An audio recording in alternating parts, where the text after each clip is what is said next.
Hello guys, welcome to my channel. We have to simplify this question under root 32 plus 5 under root 2 plus under root 128 plus 7 under the root 2.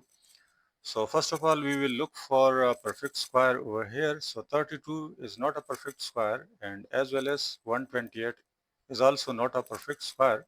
So no worries, we can simplify this and we can write this 32 as 16 into 2.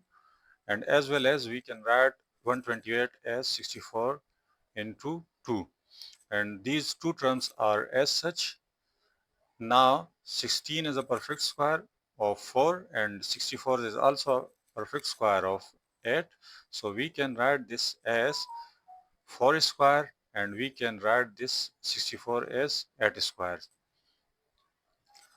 So now according to mathematics rules, if we have under the root a into b, so we can write this as under the root a into under the root b. So we can write this 4 square into 2 in this form. So this will become under the root 4 square and into under the root 2.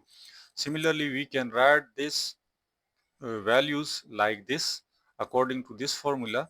So now we can cancel this square with this square root, and as well as we can cancel this square with this square root. So let's cancel it.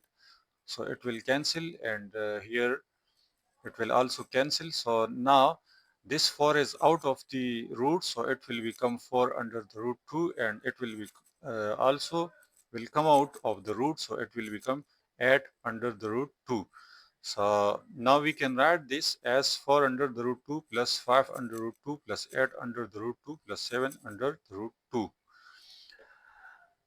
Now if we look here, so under root 2 is a common term in all these values, so we can take under root 2 as a common. So after taking under root 2 as a common, the remaining term over here is 4, here is 5, here is 8, and here is 7. And then we will add these terms. So 4 plus 5 plus 8 plus 7 is equal to 24. So 24 under the root 2. Now this is the simplest form of the given question. So this was our given question, which is in its simplest form is equal to 24 times square root 2. Thank you for watching. Goodbye.